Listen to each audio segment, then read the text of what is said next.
जम्मू कश्मीर में सुरक्षा बलों को बड़ी कामयाबी मिली है। आज सुबह सीआरपीएफ और अन्य सुरक्षा बलों ने लश्कर-ए-तोयबा के 2 आतंकियों को मार गिराया। इस मुठभेड़ में सीआरपीएफ के 2 जवान भी घायल हुए हैं, जिन्हें इलाज के लिए अस्पताल भर्ती कराया गया है। धू धू कर जलता घर और गोलियों की तड़तड़ाहट। यह श्रीनगर के दानमार इलाके की आलमदार कॉलोनी है, जहां पौ फटने से पहले ही सुरक्षा बल के जवानों का शिकंजा कस चुका था। लश्कर-ए-तैयबा के 2 खूंखार आतंकियों के एक खास मकान में छिपे होने का पुख्ता सबूत मिलते ही सुरक्षा बल ने जम्मू कश्मीर पुलिस की मदद से इस कॉलोनी की तरफ जाने वाली सभी सड़कों पर पहरा बिठा दिया और हर आने जाने वाली गाड़ियों की तलाशी शुरू कर दी।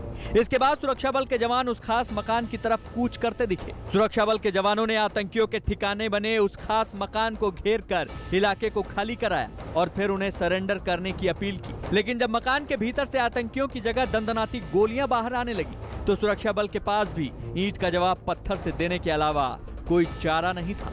इसके बाद तो आतंकियों का ठिकाना धधक पड़ा और गोलियों के जवाब में गोलियां चलने लगी। धुएं से भरे मकान में सांस लेने के लिए जैसे ही आतंकी खिड़कियों के पास नजर आए, पास की छतों पर घात लगाए बैठे सुरक्षा बल के जवानों ने उन्हें निशाना बनाना शुरू कर दिया।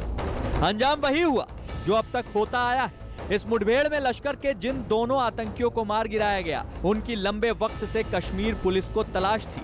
बताया जा रहा है कि मारे गए आतंकियों ने कश्मीर में कई आतंकी हमलों को अंजाम दिया था। दोनों कश्मीर पुलिस के सिपाही जावेद अहमद की हत्या के आरोपी थे। इन दोनों ने एक मोबाइल फोन की दुकान पर भी हमला किया था, जिसमें एक दुकानदार की मौत हो गई थी। तब हुए ग्रेनेड हमले में एक और व्यक्ति की मौत हुई थी और 3 घायल हुए थे। ये तीनों मॉडल इंसिडेंट में ये दोनों का हाथ था। हम लोग इसको ट्रैक कर रहे थे। जब कल कंफर्म हो गया इन्फॉर्मेशन पिन पॉइंट, तो फिर सीआरपी पुलिस ने जाके उसको कॉर्डन किया और कॉर्डन करते ही अंदर से फायर आया। फिर हम लोगों ने उनको बोले कि सरेंडर कर जाओ, अपील किए, नहीं माना। फिर उसके बाद इनकाउंटर शुरू हो गया, जिस इनकाउंटर में दोनों मारे गए। कुछ दिन पहले ही सुरक्षा बल ने पुलवामा में लश्कर के 3 आतंकियों को मार गिराया था, जिसमें पाकिस्तानी आतंकी एजाज भी शामिल था। जम्मू कश्मीर में ऑपरेशन ऑल आउट की सफलता की वजह यह है कि स्थानीय लोग बड़ी तादाद में भारतीय सुरक्षा बलों को सपोर्ट कर रहे हैं। ये लोग संसाधन मुहैया करवाते हैं और अहम जानकारी भी देते हैं। यही वजह है कि इस साल 78 आतंकी मारे जा चुके हैं।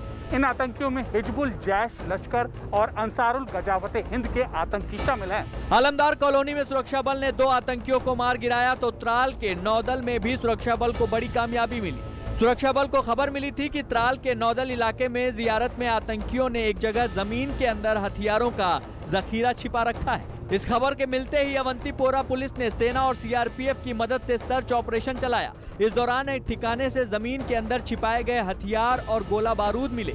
इसमें 7 मोर्टार, पीका राइफल के 260 कारतूस, 2 ग्रेनेड और 2 मिर्च स्प्रे मिले। हैरान करने वाली बात यह भी रही कि आतंकियों के ठिकाने से डीआरडीओ की तकनीक से बनी ऐसी चीज भी मिली जो सुरक्षा बल के इस्तेमाल के लिए बनाई गई है। इस बीच जम्मू में 6 अलग अलग जगहों पर ड्रोन भी देखे गए। हालांकि जवानों ने 2 जगहों पर ड्रोन के दिखते ही उन पर फायरिंग शुरू कर दी, जिसके बाद ये ड्रोन पाकिस्तान की तरफ भागते देखे गए। अब तक मिली जानकारी के मुताबिक एक दिन पहले रात 8 बजे सांबा में सेना के एक ठिकाने पर ड्रोन दिखा था। इसके अलावा रात 10 बजे भारत पाक सीमा के पास हीरानगर सेक्टर में भी ड्रोन दिखा। जम्मू के अम्बफला में रात 10:20 पर तो सतवारी में 11 बजे ड्रोन नजर आया। मीरा साहिब सेना स्टेशन के पास भी रात 12 बजे ड्रोन दिखा। बताया गया कि भारत पाक अंतर्राष्ट्रीय सीमा पर भी नंदपुर में रात करीब 11 बजे ड्रोन दिखा। भारत पाकिस्तान सीमा पर सुरक्षा एजेंसियां हमेशा ही सतर्क रहती हैं। इस वजह से जैसे ही कोई ड्रोन दिखता है, तुरंत उस पर फायरिंग की जाती है। ये ड्रोन पाकिस्तान की सीमा के पास भागता हुआ दिखता है। इसलिए अब यह रहस्य नहीं है कि ड्रोन को भेजने के पीछे आखिरकार साजिश किसकी है।